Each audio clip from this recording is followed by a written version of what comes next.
पुरुष को बात करते देख लिया, पूजा के पुष्प उसके चरणों में चढ़ा दिया और उस वैश्या को मनाकर घर ले आया।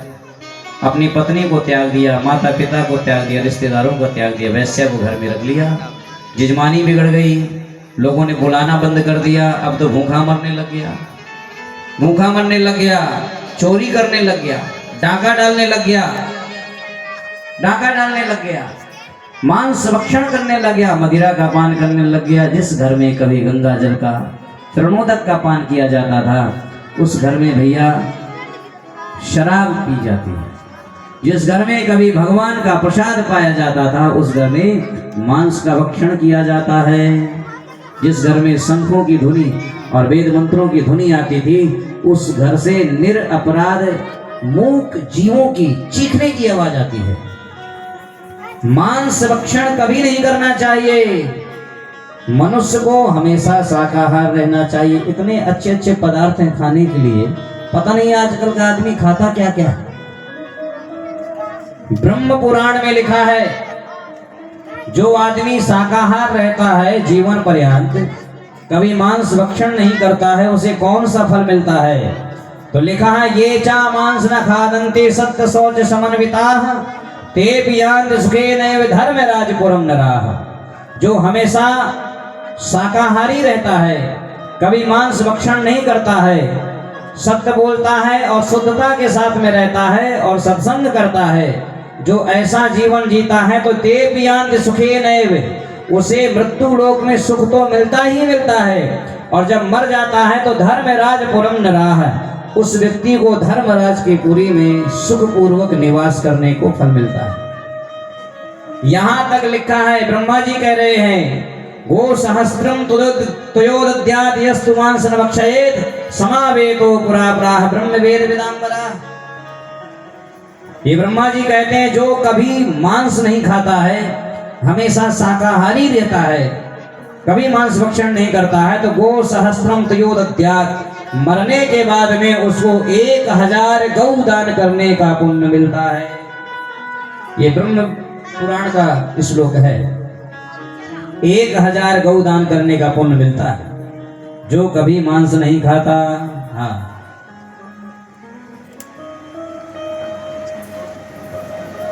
नहीं कोई बात नहीं, होना चाहिए सेवा, और बड़े बूढ़ों की सेवा होनी चाहिए। बोलो गोविंद भगवान की। मांस खाने का अधिकार किसे है?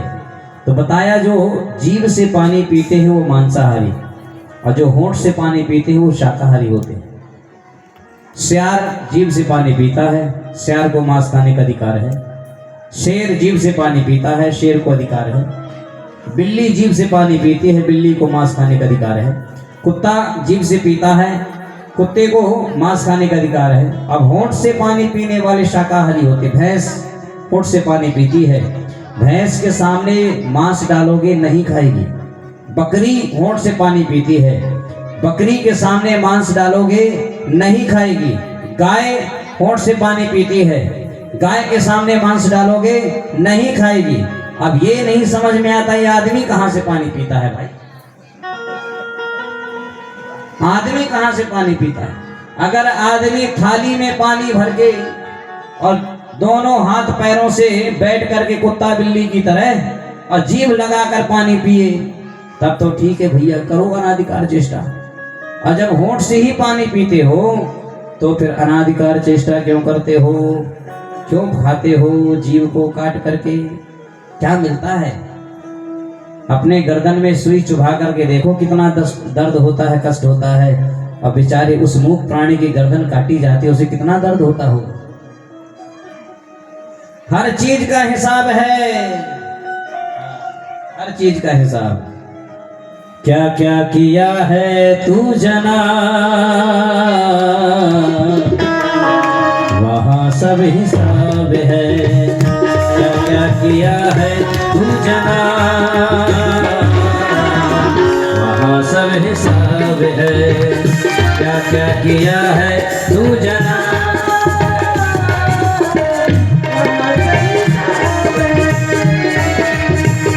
अच्छा किया या खराब, अच्छा किया या खराब, सब हिसाब है, क्या क्या किया है तू जना,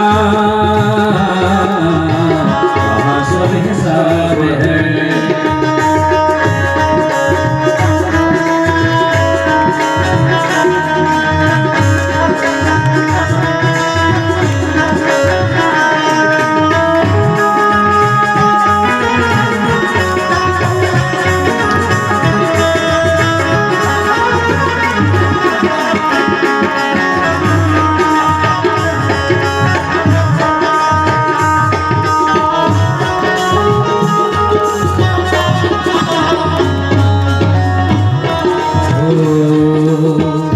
एक अदालत यहाँ है, एक अदालत वहाँ है, एक अदालत यहाँ है, एक अदालत वहाँ है, एक अदालत यहाँ है, एक अदालत वहाँ है, एक अदालत यहाँ है, एक अदालत वहाँ है। सोच कर रख लो तुम जवान,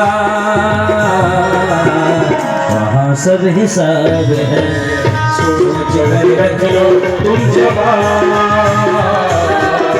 वहाँ सब हिसाब है। अच्छा किया या खराब, अच्छा किया या खराब, वहाँ सब हिसाब है। क्या क्या किया है तू जना, वहाँ सब हिसाब है।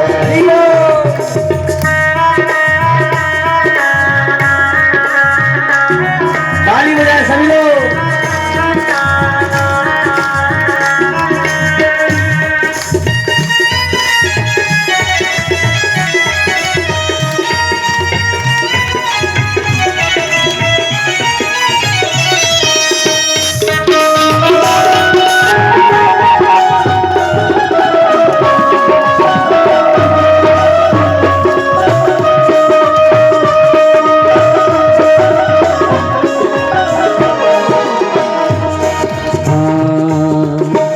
जीव सुख के लिए जीव का वध किया, जीव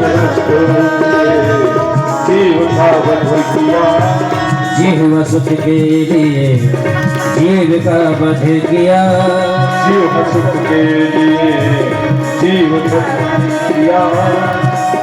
सिर्फ और सिर्फ जिह्वा के सुख के लिए, स्वाद के लिए जीव को मार डालता था। मिलता कुछ नहीं है।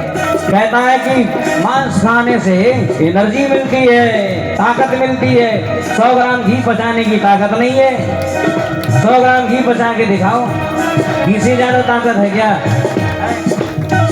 जीव सुख के लिए जीव का वध किया, जीव सुख के लिए जीव का वध किया। जितना चबाए हो कबा, वहाँ सब हिसाब है। जितना चबाए हो कबा, वहाँ सब हिसाब है। अच्छा किया या खराब, अच्छा किया या खराब, वहाँ सब हिसाब है। क्या क्या किया है तू जना, वहाँ सब हिसाब है, वहाँ सब हिसाब है, वहाँ सब हिसाब है। हर चीज का हिसाब देना पड़ेगा।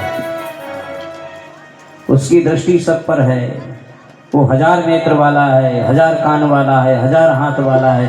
वो सब सुन रहा है, वो सब देख रहा है, वो सब महसूस कर रहा है। हमारी एक एक मिनट की क्रिया को वहाँ पर सेकेंड सेकेंड की क्रिया को नोट किया जा रहा है। संभल करके जीवन जीना चाहिए।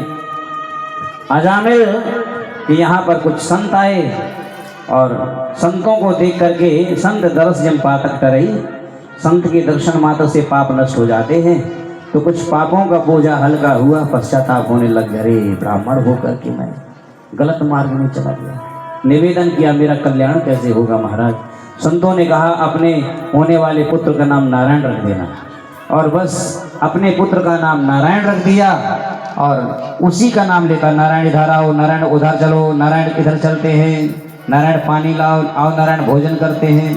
तो उस भगवान का नाम निकलता रहा बहाने से, पापों का उसका जो पिटारा था कम होता गया और जीवन का अंतिम समय आया। यमराज के दूत आए, इसके प्राणों का कर्षण करने लग गए। अब तो इसने कहा नारायण बचाओ, नारायण बचाओ। तो इसके बेटे नारायण ने नहीं सुना, लेकिन उस नारायण ने सुन लिया और अपने पार्षदों को भेजा और इस अजामिल को यमपाश से मुक्त करा दिया भगवान ने, बहाने से ना। भगवान मौका ढूंढते रहते हैं कृपा करने का, इसलिए भगवान को कहते हैं अकारण करुणा बरुड़ालय। हम किसी के ऊपर कृपा करते हैं तो कृपा करने का कारण ढूंढते हैं, और भगवान बिना कारण के कृपा कर देते हैं। ऐसे कृपा नहीं। उद्धार हो गया और अजामिल का कल्याण हुआ। प्रचेताओं का विवाह बारची से हुआ और इनके एक पुत्र हुए जिसका नाम दक्ष पड़ा। और दक्ष ने 10,000 पुत्रों को प्रकट किया और उन 10,000 पुत्रों को नारद जी ने बाबा जी बना दिया। यहाँ 8 प्रश्न पूछे गए दक्ष पुत्रों से नारद जी के द्वारा, और उन 8 प्रश्नों का उत्तर दिया और उन उत्तरों में ही दक्ष पुत्र फिर लौटकर घर नहीं आए। कौन कौन से प्रश्न किए हम बता दें या आगे बढ़ें? बोलो, बता दें तो ठीक है।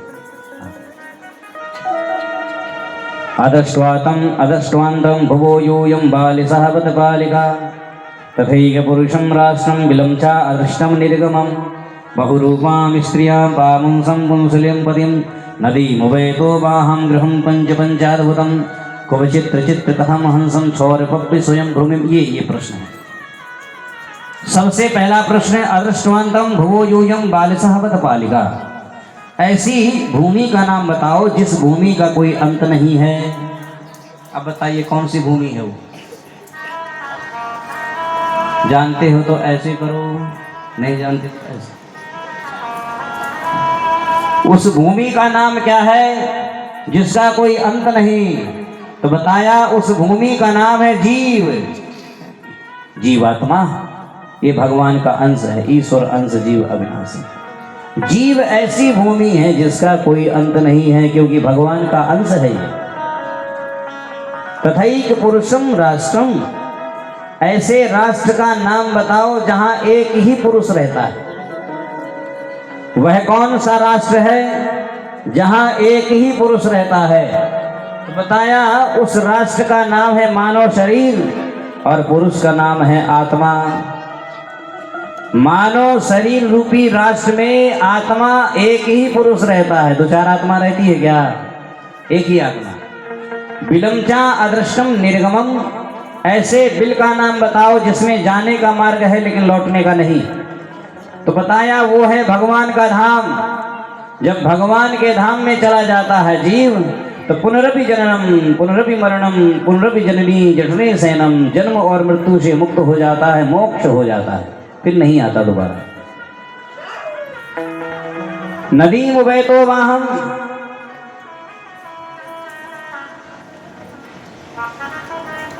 बिलमचा अदृष्टम निर्गमम बहुरूपाम स्त्रियां पामुंसम पुंसलिम पतिम, ऐसी स्त्री का नाम बताओ जो बहुत रूप धारण करती है। वह स्त्री कौन सी है जो बहुत रूप धारण करती है? बोले उस स्त्री का नाम है बुद्धि। हमारी सोच बदलती रहती है, हर मिनट हर घंटे में हमारी सोच में परिवर्तन आता रहता है। कवचित्र नदी मुबैतो वाहम, दोनों तरफ बहने वाली नदी का नाम बताओ। वो दोनों तरफ बहने वाली नदी कौन सी है? तो बताया दोनों तरफ बहने वाली नदी का नाम है सांस। ये सांस दोनों तरफ से ली जाती है। गृहम पंचाद्भुतम, 25 पदार्थों से निर्मित घर का नाम बताओ जो 25 पदार्थों से बना है। तो ये मानव शरीर 25 पदार्थों से बना है। कौन कौन से होते हैं? बोले 5 कर्मेंद्रियां, 5 ज्ञानेंद्रियां, कितने हो गए? 10। 5 महाभूत, पृथ्वी जल आकाश वायु अग्नि, कितने हो गए? 15। 5 तन्मात्राएं, शब्द स्पर्श रस रूप और गंध, कितने हो गए? 20 अंतःकरण चतुष्टय मन बुद्धि चित्त अहंकार कितने हो गए 24 और एक जीवात्मा ये 25 पदार्थों से ये महल बना है, घर बना है शरीर को। विचित्र चित्र कथम हंसम, विचित्र कथा करने वाले हंस का नाम क्या? बोले शास्त्र। शास्त्र को ठीक से पढ़ा ना जाए तो अर्थ का अनर्थ हो जाता है, इसलिए शास्त्र को हमेशा गुरु परंपरा के अनुसार ही पढ़ना चाहिए। और छौर पब्य स्वयं भ्रमिम, छुरा से भी पैनी धार वाला चक्र क्या है? बोले काल चक्र, किसी को नहीं छोड़ता, बड़े बड़े आए गई गई सहस बाहु दस बदन आदि नभ, बचे न काल बलीते, हम कर धन धाम पधारे, अंत चले उठ रीते। किसी को नहीं छोड़ता साहब, ये बड़े बड़े आए, बड़े बड़े आए, जब सब चले गए तो दक्ष पुत्रों को उपदेश किया। दक्ष पुत्र बाबा जी बन गए तो श्री दक्ष नाराज हो गए और नारद जी को श्राप दे दिया कि आज के बाद में 2.5 घड़ी से ज़्यादा तुम कहीं ठहरोगे नहीं। तो नारद जी बोले ये और अच्छा हुआ, क्योंकि अभी तक हम कम लोगों को बाबा जी बना रहे थे, अब ज़्यादा जगह जाएंगे तो ज़्यादा लोगों को बनाएंगे। फिर उसके बाद में इंद्र से गुरु नाराज हो गए, चले गए, दैत्यों ने उनका राज छीन लिया और इंद्र गए भगवान के पास में और कहा किसी को गुरु बना लो।